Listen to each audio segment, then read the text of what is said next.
But they have a problem with Shedeur. I don't know how Shedeur wins. If he says something, he shouldn't have said anything. If he doesn't say anything, he should have said something. Until he gets on the field and somebody can say either, see, I told you he could play, or I told you he couldn't play, it's going to be a something, Ocho. That's just the way, that's just the nature of what it is. They say every rookie walks into the NFL with pressure. They say every quarterback faces scrutiny. But Shedeur Sanders? He's not walking into the NFL like any other rookie. He's not just a name on the depth chart. He's not just another late-round pick fighting for a jersey. He's a Sanders. And in Cleveland, that name already feels heavier than the pads he wears on Sundays. Absolutely. You know, it's totally unfortunate too, because if it was any fifth-round pick, he wouldn't be talked about like this. No. Because this would come with that last name. Yeah, absolutely. This would come with the aura of being a Sanders. It is what it is. Obviously, I feel the Browns and the organization, Stefanski, obviously the owner himself came out and said, this wasn't my pick. This is not who I wanted. So the odds are stacked again. When the Cleveland Browns drafted Shedeur Sanders, fans thought it was a moment of hope. The son of Deion Primetime Sanders, one of the greatest athletes in history, bringing energy and swagger to a franchise starved for relevance. But right from the start, the truth came out. The owner of the Browns didn't even want him.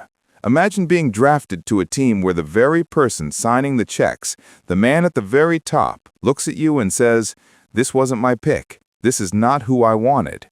That's not just rejection. That's betrayal before you even take a snap. The card that he dealt, he's going to have to do his best job at playing the hand that he has. When that opportunity comes, if it does come, you got to come out. You got to be prepared. You got to be prepared. And when you get it, you got to shut that door behind you. And that's the reality Shedeur Sanders is facing. He's already behind on the depth chart, already being doubted, and already being used as a lightning rod for controversy he didn't create. Dillon Gabriel, a third-round pick, is starting. Joe Flacco, a veteran long past his prime, is still being recycled through the system. But Shedeur? He's standing on the sideline, and every move he makes, every word he speaks, is magnified under a microscope. To see the Shedeur Sanders be the guy or Gabriel, whatever, something's missing. Something's missing with this kid. This kid talks. He runs his mouth like I could be a starting quarterback with his arms crossed like this. Get your ass in the front row and study and do all that. If I know the whole league. And the Cleveland Browns, they've given him no favors. When Gabriel was getting first-team reps in training camp, Shedeur wasn't. When the team shuffled the quarterback room, Flacco moved to backup. Gabriel got promoted, but Shedeur stayed exactly where he was, third string, forgotten. But let's be honest, forgotten isn't the right word, because Shedeur Sanders is never forgotten. He's scrutinized, he's judged, he's picked apart. No fifth-round pick in history has been this heavily discussed before ever stepping on the field. That tells you everything. And that brings us to the heart of the story. What happens when you're drafted to a team where the owner doesn't believe in you, where the media twists your words, and where the name you carry puts a bigger target on your back than any rookie could imagine? What happens is you face an uphill climb that few could survive. Let's rewind to that owner's comment again. This wasn't my pick. This is not who I wanted. Stop for a second and think about the weight of those words. In professional football, owners rarely speak publicly about draft choices. Most of the time, even if they disagree with a pick, they keep it private. But in Cleveland, this wasn't private. It was out in the open. The man who controls the future of the franchise openly distanced himself from Shedeur Sanders before he ever wore a Browns uniform. Remaining focused on the main thing. Do you feel like you're kind of close to getting to where you want to be in terms of, getting a chance to play this game? I don't think playing or not playing, is in my hands. I think based on the situation, it's if things happen, things pan out where I play, then I'll be out there and I'll be ready to play. So I'm ready to play right now. How does a young quarterback respond to that? How does any player? You can imagine the pressure. You can imagine the whispers in the locker room. Players hear it. Coaches hear it. The message is clear. You are not wanted here. Prove us wrong. But proving people wrong has been Shedeur Sanders' life. From high school to Jackson State to Colorado, he's always carried the burden of being Deion Sanders' son. He's always had people saying he's only here because of his father. He's always had people doubting whether his talent was real or just manufactured hype. And every time, he answered. At Jackson State, he dominated. At Colorado, he showed he could compete with the best in the country. But the NFL is a different beast. And in Cleveland, the odds are stacked against him even before he steps onto the field. Dillon Gabriel, a rookie drafted ahead of him, is getting the reps, getting the spotlight, getting the chance to prove himself. Joe Flacco, a veteran whose best days are more than a decade behind him, is still considered a safer option. And Shedeur? He's left in the shadows, waiting, watching, and carrying the burden of silence. Stefanski is one of an outstanding coach, all right?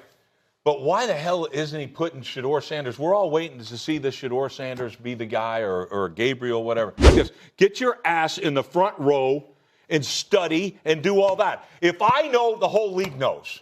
Quit being an embarrassment that way. You got the talent to be the quarterback. You should be embarrassed that you're not the quarterback now. Because silence, in his case, isn't weakness. It's strategy. Every word Shedeur speaks will be twisted. If he complains about being benched, they'll call him entitled.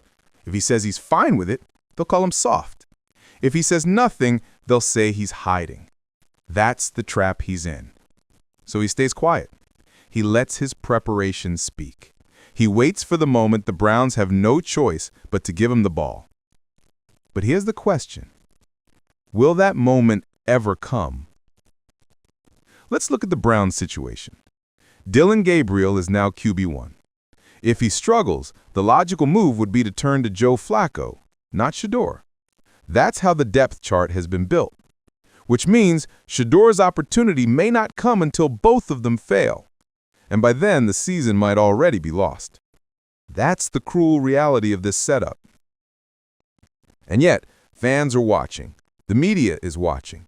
The NFL is watching, because whether you love Shedeur Sanders or you can't stand him, one thing is certain. People want to see him play. They want to see him sink or swim. They want to see if he really has what it takes to back up the hype, or if the critics were right all along. That's the drama. That's the tension. That's why his every move is dissected. And that's why the owner's rejection cuts so deep, because this isn't just about football. This is about politics. This is about narrative. This is about control. Owners, coaches, and executives don't just evaluate talent. They evaluate personalities. They evaluate whether you fit their system, whether you align with their vision, whether you're the kind of player they want representing their franchise. And Shedeur Sanders? He doesn't fit the mold. He's flashy. He's confident. He's prime son. He's a brand as much as he is a quarterback. To some owners, that's exciting. To Cleveland's owner, that's threatening. That's disruptive. That's unwanted. But let's be real. If Shedeur wasn't talented, none of this would matter. Nobody would waste breath debating a fifth-round quarterback unless they knew the potential was real. The very fact that people are rooting for his failure, that people are waiting for him to stumble, proves they know he has the ability to succeed. You don't root against someone irrelevant. You don't spend energy tearing down someone who doesn't matter. The hate is proof of his impact. So where does that leave Shedeur Sanders today? Sitting on the bench, watching Dillon Gabriel, waiting for his number. Carrying the weight of his name, the rejection of his owner, and the noise of the media. It leaves him in the ultimate proving ground.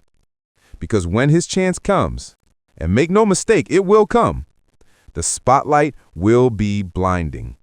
If he fails, every critic will shout, "See, we told you so."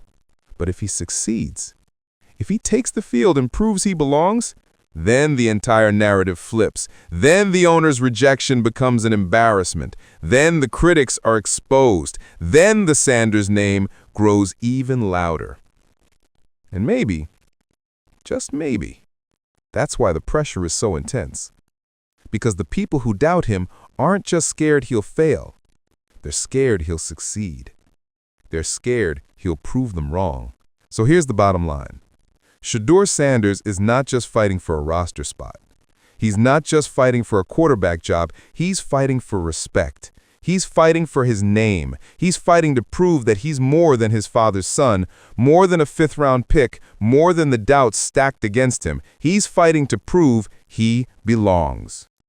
And when that day comes, when the Browns can no longer ignore him, when the noise gets too loud, when the fans demand to see him, he will step onto that field, carrying not just the football, but the weight of every criticism, every doubt, every rejection. And he'll have one chance to silence it all. Because in the NFL, opportunities don't come often, especially when the owner doesn't believe in you, especially when the system is stacked against you. But when they do come, you either make history or you disappear. For Shedeur Sanders, the battle has already begun. And the world is watching to see if he can turn rejection into redemption. This is bigger than football. This is a fight for respect. This is a fight for legacy. And this is a fight that only Shedeur Sanders can win.